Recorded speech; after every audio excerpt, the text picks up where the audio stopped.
Greetings, Space Marines. Today I present you to the patch notes that I made a while ago now for the Eternal War, our PvP in Space Marine 2.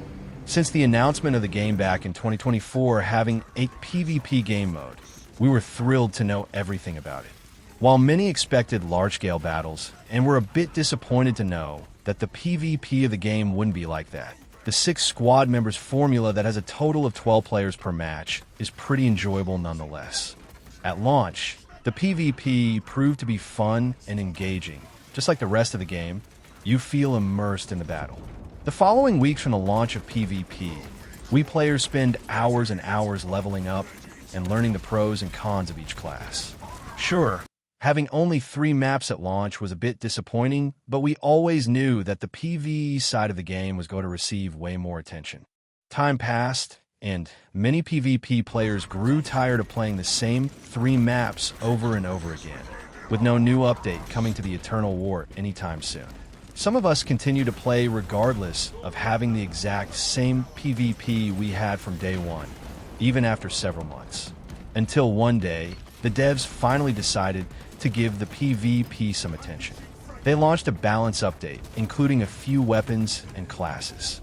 We got a new map as well, which people thought this was the start of developers actually taking care of the Eternal War.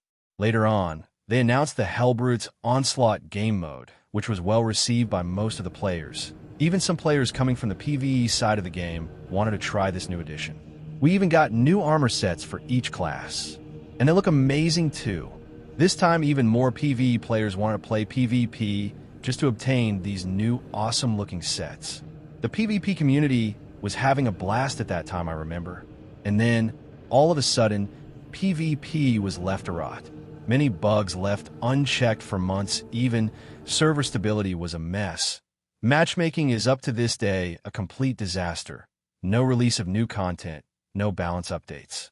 And to top it all off, the last DLC which Saber released that contains new voices is not available for PvP, and that was intentional, by the way. But not everything needs to be bad news. I have seen the dedication and love that the community has for the game. I know many who would play this game's PvP even if it has no new content to offer. They will enjoy it with friends or people they see frequently in the servers.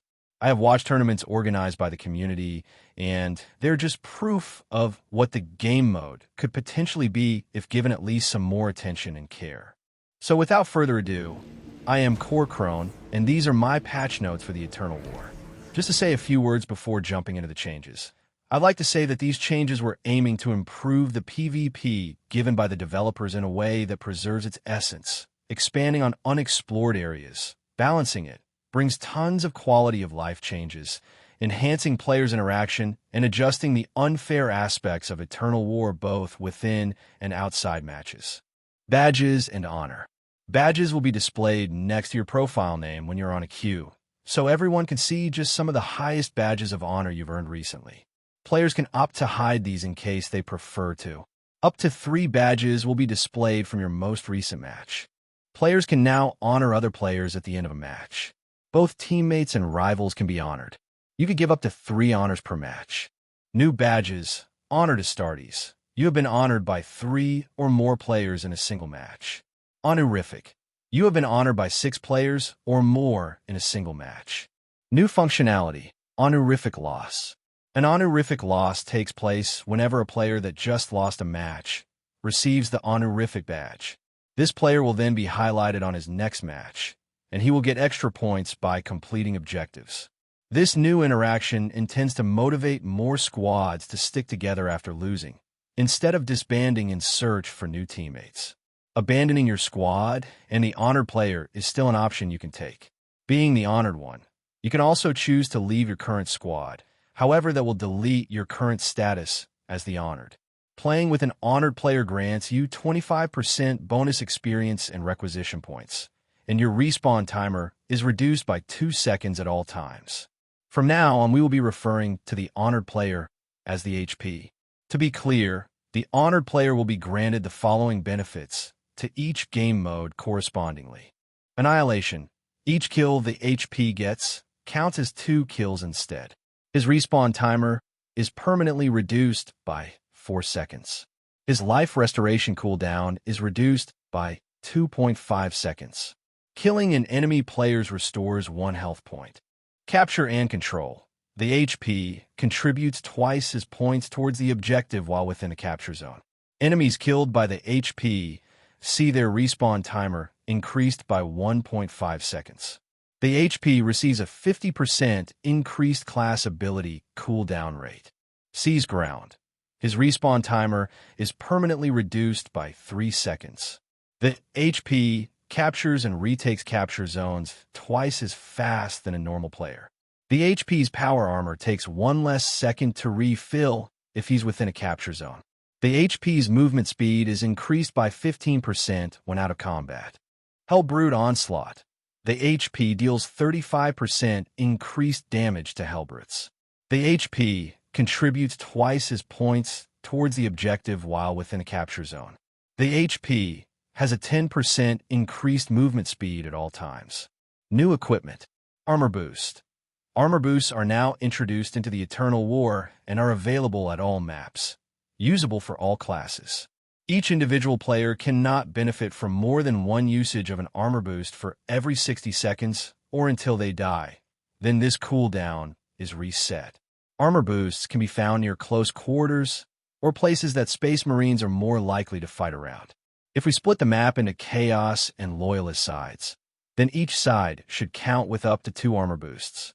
Armor boosts grant you enough armor until you reach 5 points of armor. Guardian Relic. The Guardian Relic is now available at Eternal War, working similarly, but not quite exactly as its operations counterpart. This time around, and upon taking fatal damage, you lose your combat capabilities, and the only action you are able to perform is to walk. Keep in mind, further damage can still kill you, so seek cover, Space Marine. Upon activating the use of the Guardian Relic, a 4 to 5 seconds window will occur in which you can and should, as stated before, walk to safety. Once this window is over, you will get stunned in place for the next 4 seconds, unable to move. Then an ally must come in to save you by holding the interaction button for 1 second.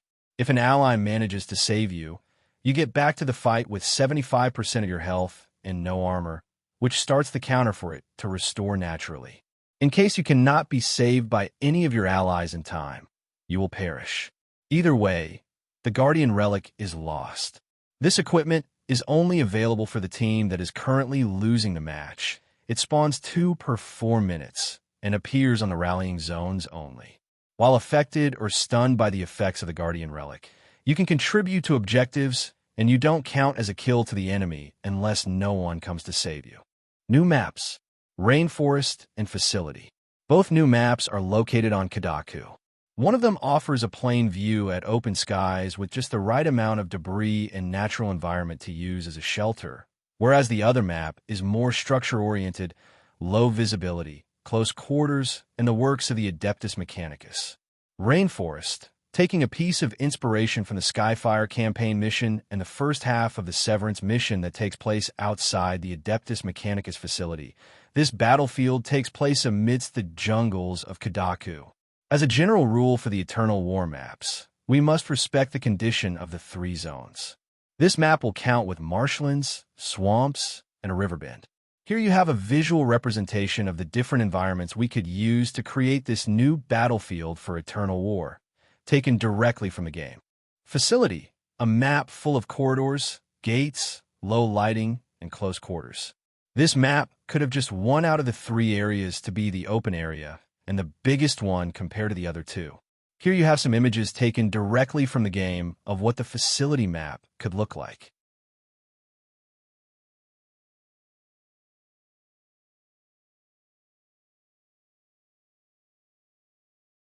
Quality of life changes and UI.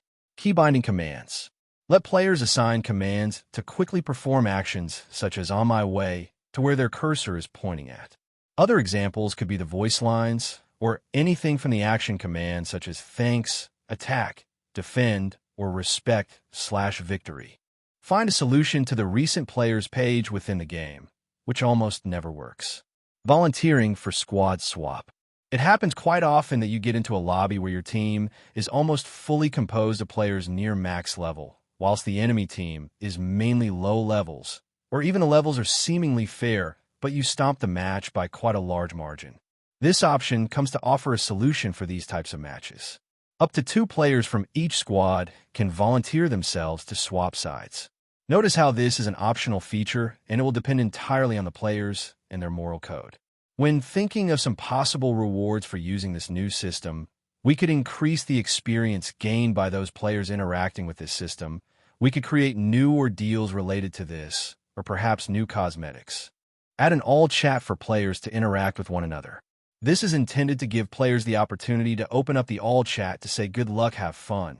Well played, GG, nice play, brother. Recite the litany of hate, Katia stands, etc., and close the all chat to avoid some possible unwanted social interactions. You can exit or come back to the all chat at any given time. In-game player's profile, since the Steam profile has just nothing to do with Space Marine 2. This new player profile could contain information such as total amount of matches played, win ratios in general, and for each game mode individually, most played class, most played map, matches played as a loyalist and a heretic, most played chapter and legion, DLCs owned, player borders to display their likes and achievements, etc. Add a counter for how many active players the current game mode has or the queue you are currently in. Let players chat and message other players who they just played with or against. Either a single chat or a squad chat could do. So while on queue, you can have a social interaction. If possible, extend a maximum number of players from 6 to 8 per squad. There are players that would like to have even 12 players per squad, but let's try adding just 2 players per squad first. Add a report button for AFK players and toxic behavior. This should be used with honesty, though. We don't want false accusations to become a common thing. Add a visual display of the total amount of matches played by the player, categorized correspondingly to each game mode available. This counter could start from 0 at the moment of this update, and it could be seasonal or lifetime. We should discuss seasons on another patch note. The intention for this is that only the player can see this. It is not meant to be public, but it could be if enough people consider it viable. Moving on, we have the bugs fixes section, which reads as known bugs. While playing the Bulwark class with a power fist, a bug could take place where instead of attacking with your weapon, your character would raise their shield. This happened mostly when trying to perform heavy attacks, holding down the attack button. Speed stance from the power sword has been reported to inconsistently do more damage than expected, doing twice as damage on rare occasions. Thunderhammer's aftershock could kill players from afar if they got hit by the first attack. The badge, Halo Kill, would be incorrectly given to players who would kill an enemy player nearby a banner, regardless of their class. Halo Kill is supposed to be obtained by killing a heavy player whilst their halo is active. Playability. Being stunned while playing as an assault could create weird interactions with your class ability. Swapping weapons while reloading could unintentionally finish the timer on your reload before expected. Some weapons, like the heavy plasma incinerator, could exploit an unintentional feature that would reset your cadence of fire if you alternate between using your aim and not using it, highly increasing the rate of fire of the weapon. Being stunned while playing as a vanguard could interrupt your grapnel launch. We reached the class update section, in which we will discuss some changes made to each class. And remember, these adjustments were made considering that all the weapons in the game will receive an update as well. So keep in mind that the balance update is correlative between classes and weapons at the same time. They make more sense when you consider both aspects. Tactical is now able to wield the Thunderhammer, the Power Sword, the Power Axe, and the Power Fist. Whenever you pick the Thunderhammer or the Power Fist, you cannot use a primary weapon. The duration of your Auspex scan on enemies is decreased by 2 seconds. Cooldown of Auspex scan reduced by 3 seconds, further decreased by another second for each scanned enemy. Assault. The class ability now works differently. A simple dash now consumes 50% of the ability instead of a full charge. Thrusting yourself upwards still costs you an entire charge. The damage done to enemies by hitting them with your class ability is now set to 1 health point against targets with at least 1 full point of power armor, and 2 health points against enemies without at least 1 full point of power armor. Assault players who choose the chainsword can now use a selected few primary weapons, such as bolt carbine, Oculus bolt carbine, and auto bolt rifle. Vanguard. Power armor increased by 1 point. It goes from 2 up to 3. Vanguard is now able to use the heavy bolt rifle and the melta rifle. Grapnel launcher now costs 50% less when targeting terrain and not an enemy. Grapnel launcher cooldown reduced by 3 seconds. Killing a target reduces your remaining grapnel cooldown by 5 seconds. Bulwark is now able to wield the Thunder Hammer, albeit losing their shield. Shield Rush now has a 6 seconds cooldown, deals 50% less damage, and doesn't make you immune to crowd control at any given time. Shield Bash now has a 3 seconds cooldown, but stuns your target for 1 second. Banner cooldown increased by 90 seconds, reduced by 15 seconds for each unique ally affected while it lasts. Each individual point of armor restored to your allies reduces the remaining cooldown of Banner by 0.5 seconds. Sniper is now able to wield the chainsword, the power sword, and power axe. Duration of Chameleon Cloak reduced by 2 seconds. Total cooldown of Chameleon Cloak reduced by 4 seconds.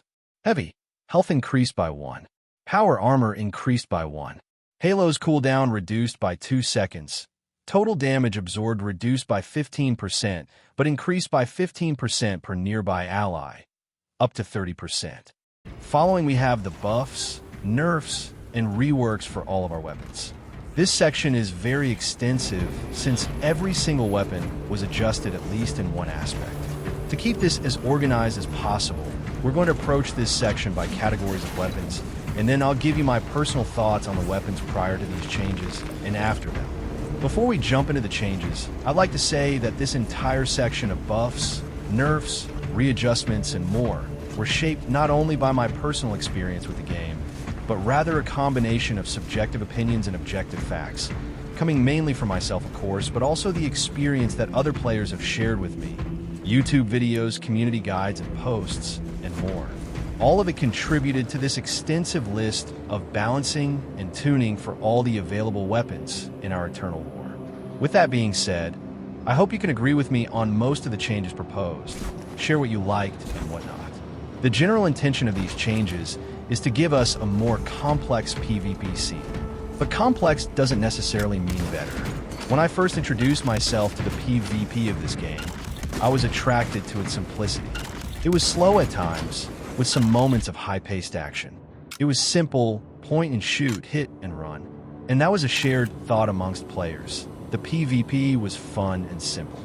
But as time went by, we got more experienced, more knowledgeable about the possible outcomes and situations that might present to us, and that led to the point where the more experienced players would become stronger and smarter than the average player. Which leads to my question. How can you notice that? Well, easy, right? The more experienced player aims better, doesn't expose himself that much, knows which fights to pick and which times are better to just run away. And that's pretty much it. The skill floor and ceiling are not far away from one another. There's not a big difference between weapons at the moment. Any weapon can get the job done. Sure, there are some weapons that have a clear advantage over the others, and you will find changes to them up next. Back to the point, there's no real sense of skill impression. Sure, aiming is still a key aspect of this game and a show of skill. But I like to emphasize that even more alongside other aspects of the game, such as the power armor, the headshots, the distance, the melee combat, the ammo, the reload times, the teamwork, etc. Another key aspect of the game that I'd like to change is the ammo that we are given. If every player can shoot without any restriction, knowing that it's very unusual to run out of ammo. You can and most probably will be firing all the time. So what if we change that? What if instead of mindlessly shooting your foes at first sight, you need to choose when and how much? You now may start paying attention to your current magazine count. You might want to coordinate with an ally to take an enemy down. Another aspect comes into play related to this, and that's the reload times. How many times do we hear our Space Marines yell, "I'm reloading, cover my reload, magazine exhausted," and many other ways of communicating that you run out of bullets? And for what reason? When you can reload the vast majority of the weapons in 1 second. With these changes, the more inexperienced player will struggle to manage their resources and ammo, whilst the veteran player will know how to properly harass his enemies without wasting his ammunition, nor exposing himself too much when reloading his weapon. Bolt Rifle. Damage per round increased by 15%. Headshot damage increased by 25% and by 40% to exposed targets. Spread and Recoil. Recoil increased by 10%. Spread increased by 10%, ramping up to 30%, near depleting your magazine. This rifle resets its spread much faster now, and by quite a good amount when lowering your cadence of fire, like using deliberate fire, for example, including other ways of shooting beside holding down the trigger. Ammunition. 25 bullets per round. No change. 2 extra magazines down from 4. It was 100 and is now 50. Aiming. First zoom reduces your recoil by 15%. Second zoom reduces your recoil by another 10%. Reload time increased by 0.9 seconds. Auto Bolt Rifle. Damage. Mid-distance damage decreased by 10%. Long-distance damage decreased by 20%. Close-range damage increased by 25% per round. Spread and Recoil. Recoil increased by 10%, ramping up to 30% after holding fire for 1.1 seconds. Spread increased by 20%, ramping up to 35% on a single-second window. Ammunition. Magazine remains at 35 shots.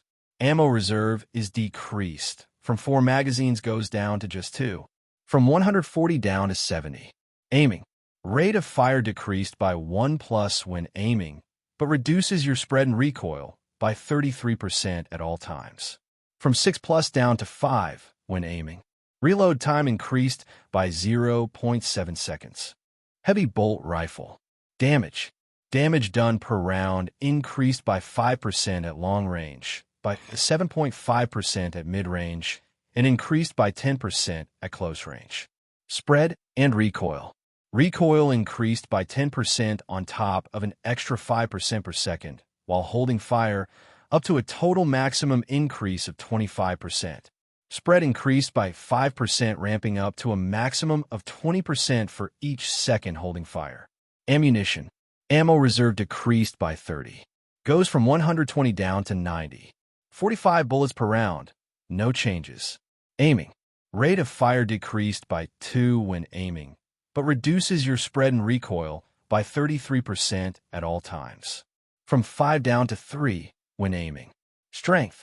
Damage done to shields, halos, extra power armor, and Hell Brute increased by 20% at all times, increased to 35% when exposed by an Auspex scan. Reload time increased by 1.1 seconds. Stalker Bolt Rifle. Damage. Increased by 15% at mid-range, by 10% at long range, 5% damage increase at close-range shots. Headshot damage increased by 25% at all ranges. Spread and Recoil. Spread increased by 33% when not aiming. Recoil increased by 10% when not aiming, but decreased by 50% when aiming. Ammunition. Magazine capacity reduced by 2. From 12 goes down to 10. Ammo reserve reduced by 18. It was 48 and now is 30. Aiming. First zoom remains untouched. Second zoom now works exactly as the bolt rifle scope. Rate of fire was 12 shots per 3 seconds, now is 10 shots per 3.5 seconds, meaning that instead of firing 4 shots x second, the weapon now shoots 2.85 shots per second. Reload time from 2 seconds goes up to 2.6 seconds. Strength. Direct damage is increased by 33%. Direct damage is dealt to enemies without armor. Headshot damage to stun targets is increased by 25%. Sniper Bolt Rifle. Damage increased by 5% to 15%, depending on the distance. Long shots are the strongest. Headshot damage increased by 25% at all ranges. Ammunition. Magazine untouched. Ammo reserve reduced from 30 down to 18. It goes from 36 total shots down to 24 total shots.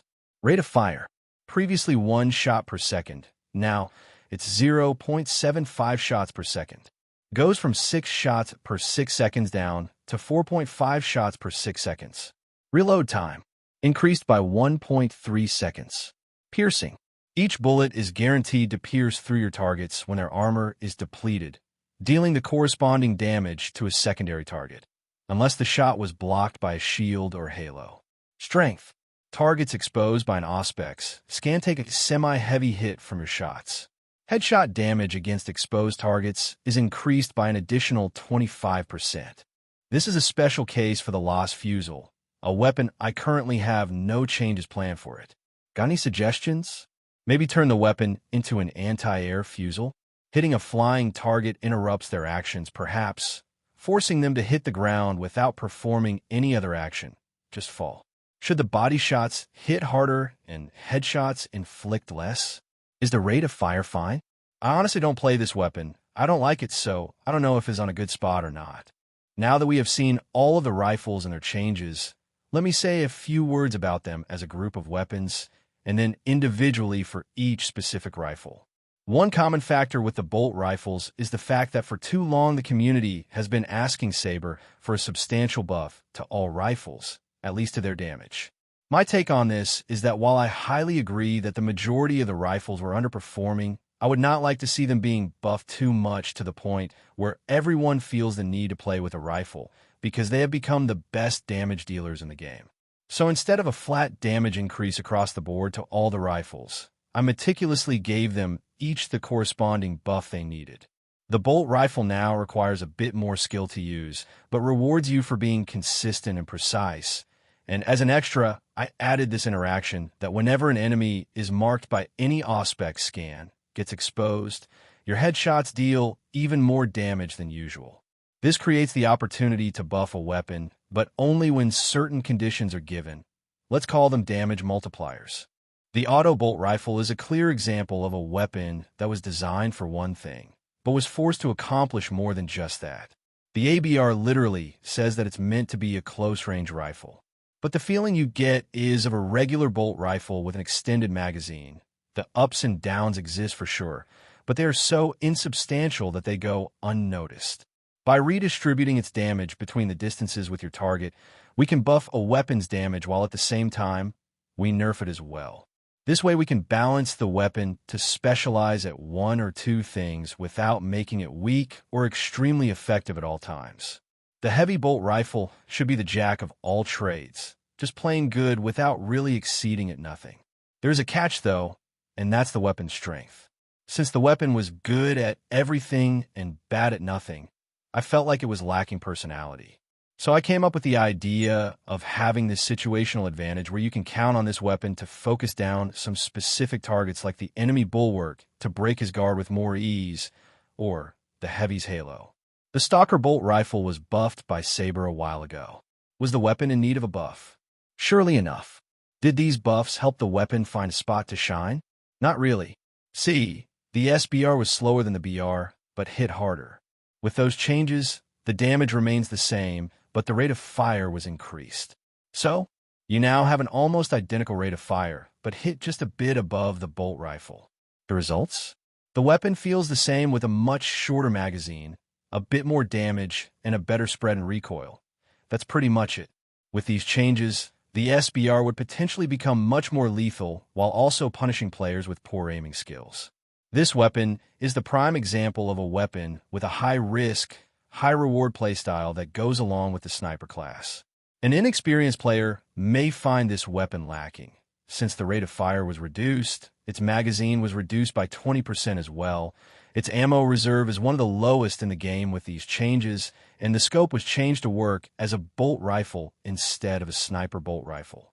However, a veteran player or a good Stalker bolt rifle user would argue that the damage compensates the reduced rate of fire and magazine. Since he misses only a few shots per round, and since he's landing more headshots than the average player, the weapon is not outshined by other weapons that can go after body shots without depending on headshots to take down a target. We can also see the change scope with two opposite perspectives. It is a nerf because it is not as precise as it once was, or that the new scope is a buff because you don't need such exquisite precision to land your shots or headshots because you try to exploit this weapon's best asset, the mid-range, and with the newest scope, you're not forced to tunnel vision anymore. Last but not least, the sniper bolt rifle, which always had a good spot in the game. Now, of course, that doesn't mean the weapon could not use one or two changes. The idea of this weapon is to be lethal, precise, and hard to use. Do you want consistent damage? Try the auto bolt rifle, the heavy bolt rifle, even the stalker bolt rifle, or the bolt rifle can have some moments of consistent damage. The sniper bolt rifle is different. For different situations, for different players. This weapon should present a threat to the enemy, while also being a challenge to the user. Let me have a clear sight on you, and you're gone. Evade my sight or shots, and I'll be having a rough time contributing anything meaningful to my team. And that's it for the rifle section. They hit harder, are more difficult to use, reload slower, and they have clear differences from one another. I would continue talking about the rest of the weapons left to see in our list of changes, but since it is an extensive list of weapons and equipment, let's leave them for another video. Let's wrap up this video discussing the future of the Eternal War and what I've got in mind for a future patch note. We have come to the conclusion of this update, and I'd like to end it with a positive note and a look ahead for what might await us in a future update. Believe it or not, like it or not, the Eternal War is unmistakably attractive to many players. We receive new players quite often, even though we more or less know that not all of them stay for a while. It's no secret that the PvP was neglected by the developers, and they went 90-10 towards PvE and PvP respectively. But we can look at the half glass full and say that even if the PvP received so little attention and it's so beloved by the players, we have all the good reasons to try and upgrade it and work around it. This doesn't mean that the Eternal War should take priority over the operations, siege mode, or even the campaign. Space Marine 2 is vastly known for its PvE aspect. It's the way it is, there's no need to change that. This update includes an entire list of changes and adjustments that would shake the entirety of the Eternal War, from its players to its playstyle. But this is not over. I already have plans in mind to give players a reason to play PvP more often. These ideas for the future will make an attempt to keep the game feeling alive and fresh, adding more content to it, and balancing updates if needed. I won't spoil anything yet, but I can give you some hints on what is to come. Campaign characters introducing new players to the Eternal War, giving them guidance and useful knowledge. Seasonal content involving chapters, legions, and Xenos. Other 40k games crossovers in the form of cosmetics or even game modes. Weapon and armor skins. Maps. We have plenty of options to choose from the game's campaign, but why stop there? And finally, DLCs, such as champion skins plus legion cosmetics. I'd like to tell you some of the ideas I've got in mind for these champions, but let's not spoil the surprise yet. That's it for today. I hope you enjoyed the video and the changes I propose for the Eternal War. On our next video, we shall continue our list of changes for the remaining weapons and equipment, and also a rank system for the PvP. Let me know what you think, share this with your friends and battle brothers, and thank you so much for staying a while and listen. I am Core Crone from the Ultramarines, and I wish you good fortune. The Emperor protect us all.